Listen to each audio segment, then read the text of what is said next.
საუბარი მინდა დავიწყო ირაკლი კობახიძის გუშინდელი განცხადებით, რომელიც მან თორნიკე რიჟვაძესთან დაკავშირებით გააკეთა. თუ მოусმინეთ, მოკლედ ტექნიკურად ვერ მოხერხდაო. იგივე დინარაძე თქვა თუ არ ვცდები ცოტა ხნის წინ. იგივე მსგავსი? კი ბატონო, მოკლედ ალბათ რაღაც ერთი შეთანხმებული გზავნილია, რომ ტელეფონი არ აქვსო, ვერ დავუკავშირდითო, ისე მოვიკითხეთო, მაგრამ ვიცით რომ თურქეთში გადაყვანიდან მალევე ის უკვე თავს კარგად გრძნობდა და რაღაც პრობლემა არ არის, მოკლედ ვისაც სურვილი აქვს რომ მას გაესაუბროს. გაქვთ მოლოდინი რომ რაღაც ასე ვთქვათ თავს იზღვევს ოცნება, რაღაც შეიძლება უფრო არასასიამოვნო განვითარება ჰქონდეს მათთვის აი ამ კონკრეტულ ამბავს. მოგესალმებით, კიდევ ერთხელ მადლობა მოწვევისთვის. კობახიძის ეს განცხადება, მანამდე მდინარაძის განცხადება, სხვა განცხადებები კიდევ უფრო უარესი რამ ჩვენ თვალად ვნახეთ, როგორ შლიდა ქართული ოცნების მაღალჩინოსნები თორნიკე რიჟვაძესთან გადაღებულ ფოტოებს, Facebook-ის გვერდებიდან და როგორ ამბობდნენ, რომ ის მათი მეგობარი არ არის, არც არასდროს ყოფილა, მათი გუნდის წევრი არ ყოფილა, ამას ამბობდა მათ შორის აჭარის უმაღლესი საბჭოს წევრები, ვინც თორნიკე რიჟვაძემ ჩაწერა რაღაც თავის დროზე სიაში და ასე შემდეგ. სამარცხვინო საქციელია, რასაც აკეთებს რეჟიმის წარმომადგენლები და ხოლო კიდევ უფრო სამარცხვინოა, რასაც აკეთებს კობახიძე, მდინარაძე და სხვები. რა ვერსიაც არ უნდა იყოს საბოლოო ჯამში და ხო ამაზეც მინდა ორი სიტყვა თქვა. ანუ ერთი განცხადება მოვისმინეთ პროკურატურიდან, ან შესაბამისი უწყებებიდან, რა მოხდა ბოლო-ბოლო. თორნიკე რიჟვაძეს ესროლა ვიღაცამ და კლავდა თუ თავსი კლავდა ეს ადამიანი. რაღაცა ტიპის განმარტება ხო ბოლო-ბოლო უნდა გააკეთოს რეჟიმის რომელიმე წარმომადგენელმა მაინც. ხო წარმოუდგენელ ამბავთან გვაქვს საქმე, აჭარის მთავრობის თავმჯდომარეს, რომელიც ბევრი წელი იყო აჭარის მთავრობის თავმჯდომარე, რომელიც იყო ქართული ოცნების პოლიტიკური საბჭოს წევრი და ერთ-ერთი ყველაზე გავლენიანი წარმომადგენელი ალბათ ამ რეჟიმის პირობებში. რაღაცა ესეთი ამბავი ემართებოდეს და საზოგადოებას არანაირი ინფორმაცია არ ქონდეს ბოლო-ბოლო ეს კაცი თავსი კლავდა თუ კლავდნენ. თუ კლავდნენ ხო საშინელებაა და რა ვიცი, ურთულესი ამბავია და კარგად მიანიშნებს იმ ბუნებაზე, რაშიც შევიდა უკვე რეჟიმი და რამ მდგომარეობაშიც ვართ, მაგრამ თუ თავსი კლავდა, კიდევ უფრო უარესია ეს ვერსია, რასაც რეჟიმი გვეუბნება, ხო? ანუ როგორ უნდა მიიყვანო 36 წლის ბიჭი თვითმკვლელობამდე, ანუ რა საშინელი რამ უნდა გაუკეთო მას, ხო? რა მასშტაბის ზეწოლა უნდა გაუკეთო და ამ ზეწოლას ეხა მე რო თქვენსკენ და ჩვენსკენ გამოიშვირეს ხელი ოპოზიცია და ჟურნალისტები აკეთებდაო. ეგ ხო რა თქმა უნდა ღემლის მონგრელი ერთადერთი ადამიანი, ვისაც თორნიკე რიჟვაძის მსგავს ფიგურაზე ზეწოლა შეუძლია ამ ქვეყანაში არის ბიძინა ივანიშვილი და ყველანი ხვდებით რომ ესროლა თუ თავსი კლავდა ერთ და მეორე შემთხვევაში აქ თავში დგას ბიძინა ივანიშვილი და განსაკუთრებით ამის ფონზე ცინიკურია ეს განცხადებები, რასაც მასთან მიმართებაში აკეთებდნენ. აქ ერთი მთავარი რამ ჩანს. ჩვენ ვართ უკვე იმ ტიპის რაღაცა ფორმაში შესული, სადაც რეჟიმი კრიმინალურ მაფიოზური წესებით ახდენს საქმეების გარჩევას. აქ რაღაც კანონზე საუბარი, მორალზე, საღაზრზე და ასე შემდეგ აღარ არის. ინსტიტუციებზე საუბარი აღარ არის. კრიმინალური მეთოდებით რაღაცა საკუთარ რეჟიმის წარმომადგენლებს ურჩევენ საქმეს. ისევე როგორც ურჩევენ ამ ქვეყნის მოსახლეობის უმრავლესობას, ისევე როგორც რა ვიცი, ციხეში ყავთ სინდისისა თუ პოლიტიკური პატიმრები და ჩვენ სხვა შორის არ ვსაუბრობთ ხოლმე ხშირად ნიკა მელიასაკიძეზე გამომდინარე იმ ყველაფრიდან, რასაც უყურებთ ხო გზია ამაღლობელი ლინო დათაშვილის ახალგაზრდა ბიჭების პროცესია და ვერიდებით ხოლმე ამ საუბარს, მაგრამ ნიკა მელია ამ ადამიანებმა გაიტაცეს და ამ დრომდე, რა ვიცი, ერთი სიტყვა არ უთქვია შინაგან საქმეთა სამინისტროს რეჟიმისას, საერთოდ რატო გაიტაცეს? ფორმალურ საფუძველიც კი არ არსებობდა მისი არანაირი დაკავების, ისე გაიტაცეს ადამიანი, რაღაცა დიდი ხნის განმავლობაში ყავდათ სადღაც, მე მიიყვანეს წინასწარი დაკავების იზოლატორში, არც ვიდეო სათვალთვალო კამერები წარმოუდგენია და მეტიც მის ნიკას მანქანაზე და დაცვის მანქანაზე დამაგრებული სათვალთვალო კამერები ამ დრომდე მოტეხილია და რაღაც წაღებულია და იმასაც კი არაჩენენ. ამით რის თქმა მინდა, იცი, ეს არის უკვე ის ბუნება რეჟიმის, რომელშიც ჩვენ უკვე ვართ რა. ეს არის კრიმინალურ მაფიოზური წესებით საქმეების გარჩევა და ფორმალური საფუძვლის გარეშეც კი ნებისმიერი ადამიანის დასჯა. ეს ნიშნავს, რომ რეჟიმი სუსტდება თუ პირიქით რაღაც კონსოლიდაციას ახდენს და ამიტომ კიდევ უფრო სარისკო არის ამ ქვეყნის მომავლის. რეჟიმი რო ძლიერი იყოს, თავს კარგად გრძნობდეს, კომფორტულად, მას მხარდაჭერა ქონდეს, იმას რასაც ეხლა ვსაუბრობდით, ნიკას შემთხვევაში, სხვა პოლიტიკური პატიმრებისა თუ სინდის პატიმრების შემთხვევაში, ხო?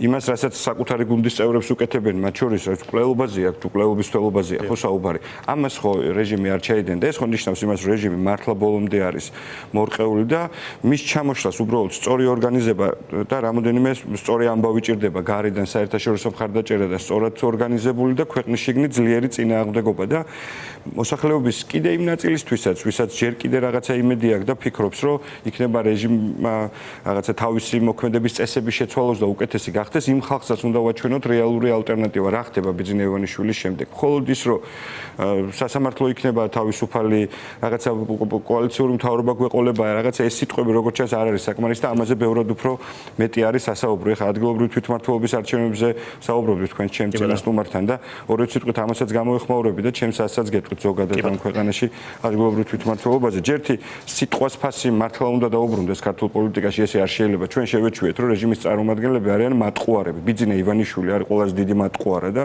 რეჟიმის ყველა წარმომადგენელი ესე იქცევა. დღეს ერთს ამბობს, ხვალ მეორეს, ეგ მესამეს და ასე შემდეგ თითქოს წინა განცხადება მათ არ გაუკეთებიათ, მაგრამ იგივე არ შეიძლება ხდებოდეს პროდასავლურ ფლანგზეც. როცა არ ვიცი, ლელოს წარმომადგენელი და გახარიას წარმომადგენელი არ თანამშრომლობაზე და წინააღმდეგობაზე ბოლომდე იყვნენ ჩართული და რაღაც დროის შემდეგ უცებ აღმოაჩინეს, რომ იმ ეს არ ყოფილა საკმარისი და არნერი განმარტება ამისთვის არ გაუკეთებიათ, რაც რა თქმა უნდა მინიმუმ არის დიდი შეცდომა. როცა ამბობდნენ, რომ რაღაცა ნეიტრალურ არაპარტიულ კანდიდატს წარმოვადგენთო და დღეს როცა მოსახლეობა მას სამართლიანად აკრიტიკებს, რომ ეგ სიტყვაც კი ვერ შეასრულეთ, ხო, რაღაცა ეგ არის, რაც აძლიერებს მე ივანიშვილის რეჟიმს და ასუსტებს იმ წინააღმდეგობის ბრძოლას, მაგრამ საბოლოო ჯამში დღევანდელი გადასახედიდან კარგად გამოჩნდა, რომ ეს დიდი შეცდომა თუ არ ვიცი კიდე რაც შეიძლება ეწოდოს ლელოსა და გახარიას ქმედებას, რომ გახდნენ სისტემური ოპოზიცია ბიძინა ივანიშვილისთვის და მას რაღაცა მაშველი რგოლი გადაუგდონ, წარუმატებელი აღმოჩნდა მთელი ზაფხულის განმავლობაში. არათუ მხოლოდ რუსთაველის ქუჩა იკეტებოდა კვლავ მუდმივად, მთელი ქვეყნის მასშტაბით პროტესტიც გაიშალა, წინააღმდეგობის მოძრაობაც კიდევ უფრო აქტიურ ფაზაშია გადასული და უახლოეს პერიოდში ჩვენ ვნახავთ ასევე ძლავრ საპროტესტო აქციებს საქართველოში. როდის ვნახავთ, ვიცი, ეს ინიციატივა, რომელიც 8 პარტიას გაქვთ, დაიწყეთ წინააღმდეგობის წევრების შეკრება, ეს ონლაინ რეგისტრაციის ფორმა, როდის იქნება კონკრეტული ნაბიჯები? ეს ორი პარტია ეს ნაბიჯები ალბათ კამპანიაში იქნება ჩართული პარალელურად. ხო, იქნება კამპანიაში, თუმცა კიდევ ერთხელ ვიმეორებ, ამას არანაირი ადგილობრივ თვითმმართველობასთან და მით უმეტეს არჩევნებთან არ აქვს. ივანიშვილის დამოკიდებულება ადგილობრივ თვითმმართველობის მიმართ ჩვენ ვიცით, მათ საერთოდ არ აინტერესებთ მართლა რეალურად რას ფიქრობს ხალხი ამა თუ იმ მუნიციპალიტეტსა თუ ქალაქში და ივანიშვილის შემდეგ რაც პირველი უნდა მოხდეს, ალბათ ყველაზე მნიშვნელოვანი და ხელშესახები ამ ქვეყანაში არის სწორედ ის, რომ რეალური თვითმმართველობა იყოს ამ ქვეყანაში, სადაც ადგილზე მოსახლეობა მართლა თვითონ გადაწყვიტოს, ვინ იქნება პასუხისმგებელი ადამიანები, ვინც ამა თუ იმ პრობლემას მოაგვარებს. მათ კონდეთ ბიუჯეტი და ყველა საკითხი, რომელიც გადაწყვეტაც არის ადგილზე შესაძლებელი, მათ გადაწყვეტონ. რაც შეეხება წინააღმდეგობის პლატფორმას ზოგადად 8 პოლიტიკური პარტიის ერთობას, თქვენ ნახეთ ალბათ რომ ამ ზაფხულში მათ შორის 19 ივლისს 2 აგვისტოს ბათუმში ხალხმრავალი აქციები გაიმართა. იგეგმება უახლოეს პერიოდში ასევე დაანონსება ახალი აქციების და ამას ალბათ უახლოეს დღეებში ძალიან კარგად გამოჩნდება. აქტიური მუშაობა მიდის ბევრი მიმართულებით, მათ შორის აქტიურად მიდის მუშაობა წინააღმდეგობის პლატფორმაზე ადამიანების რეგისტრაციასთან მიმართებაში. ძალიან მნიშვნელოვანია, რომ ბევრი ადამიანი სწორად და ორგანიზებულად იყოს ჩართული ივანიშვილის წინააღმდეგ, კიდევ ერთხელ ვიმეორებ, ორგანიზებულად იყოს ჩართული ბრძოლაში. თავარი რაც ჩვენ ახლა ხელში გვიჭირავს და რამაც დიდ გამარჯვებამდე მიგვიყვანა და ამაზეც კიდე ჩემი აზრით ბევრად და ბევრად უფრო მეტი უნდა ვისაუბროთ. ეს იყო ძალიან მკაფიო და სწორი თანმიმდევრული პოზიცია არ თანამშრომლობაში, რომელმაც მოიტანა კონკრეტული შედეგები და ეს შედეგები პირველ რიგში არის სწორედ ის, რომ რეჟიმია დღეს, რეჟიმად აღიარებს მას მოსახლეობის უმრავლესობა ამ ქვეყანაშიც და ჩვენი სტრატეგიული პარტნიორებიც ქვეყნის გარეთ. ხელს არავინ არ ართმევდა, აი ტრამპის იმედი რო ქონდათ ამერიკის პრეზიდენტი გახდებოდა, ყველაფერი გვეშველებაო, ტრამპის პირობებში იქნა კონგრესის მიერ დამტკიცებული მეგობარი აქტი, რომელიც ესე ვთქვათ, გაგრძელებასაც ველოდებით ჩვენ